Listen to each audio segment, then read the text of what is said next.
You don't. It's another fine day on the project. Yesterday, Tony was reduced to painter, and promoted actually. Promoted anyway. And so they were able to get 2 coats. Amazing, 2 coats. I was feeling a little under the weather, but anyway, I'm Van. Tony. Known as Backyard Carpenters, Baby Boomers Can Do. Jane is at work working for the county. So we are starting our sheathing. So the first piece is critical, and that's the one we're making sure we've got a 1-inch overhang, and we are also halfway on a rafter over here. So once we get it in place, it's just a matter of throwing sheets up, nailing them down, and then we'll have to cut one to here. And then on the return side, we'll cut it down to 4 inches. The reason is 4 feet. Excuse me, 4 feet. The reason is you don't want your seams to line up. Okay, that's a possible leak. So never let your seams line up. So we're getting to work.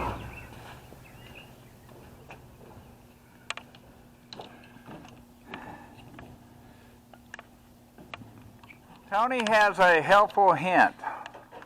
All right, what he's doing is he's putting out what is called drip edge. All right, and so now he's got a little piece. Now what I usually do is overlap. All right, so what he's doing is he's taking a little piece and put it underneath.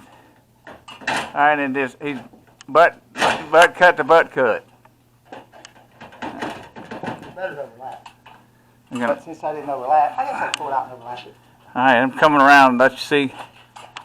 All right. We'll slide this back underneath here. Yeah. All right, so that's what he's doing. And I think it's overlapping. You can erase all that. Now put it on the side. What's the kitchen on? all right, and I got one more piece to cut out over there, and then this sheet, decking, whatever you want to call it, is done. So what did you decide to do now? I'm just gonna pull it out and overlap it. Okay. What I've got right here is I got to sacrifice our work surface, which is not in really bad shape. But anyway, so I've got this end right here is going to be 24 and 3/16, but the other side is 25. Let me go read in my handy dandy notebook here. It's 25 and a half. So we don't need that kind of gap up against the house. So I'm going to have a straight line and cut this on this side. All right, this side is going to be 25 and 3/16, and that side down there will be 25 and a half. That makes sense? Doesn't to me, but anyway. I'm not quite sure if you can see this on camera, but that's what I'm using as my straight edge. It's another piece of plywood. Making sure that I got the factory edge on where I want to cut. So now I'm going to make a mark now through here.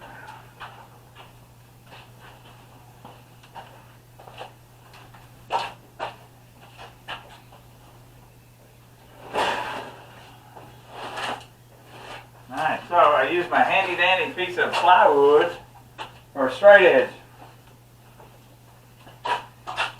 Give him a pencil back that was on there. I give you that one. How about it? And here's a handy dandy sharpener. I got it. Good. Alright.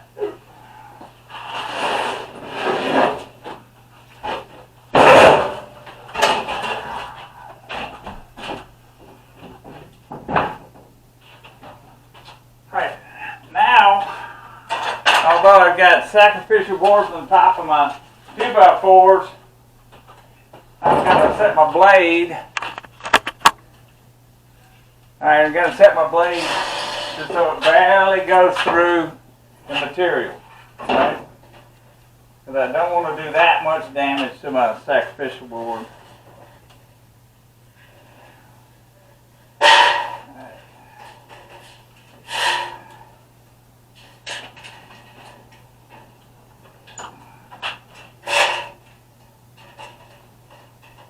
Keep the finger off the trigger. Alright, here we go. So as we go across, I am going to hit my little 2x4, sacrificial 2x4.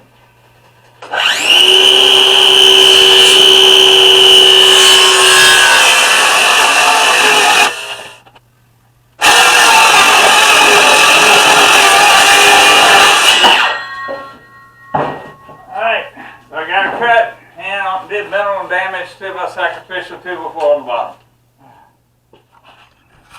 We have finished putting up the sheathing, the plywood, and now we have started on the underlayment, which is a self-sticking, which is peel and stick, and it actually has asphalt on it. So now we're walking around making sure that we've got it down on the edges.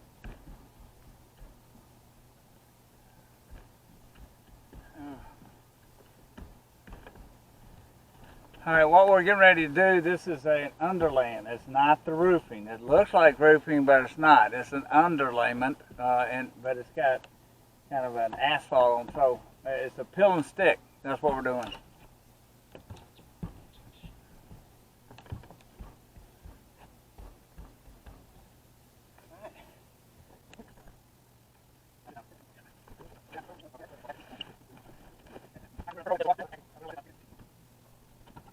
Whoop.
Okay, this is again just an underlayment. It's not the actual shingle, right? So this is what it looks like all the way across. All right, we finished today by the drip edges up, and we've got the underlayment up and all the sheathings up, and so now it's nice and cool under here. So we achieved quite a bit today. Sun kind of got to us, and we got to get some more stuff to be able to finish the roof line, and we also got to put right here along there a fascia board, as they call, and then the gutter. So I'm Van, and Tony's over there. James working for the county backyard carpenter. Baby boomers can do tomorrow.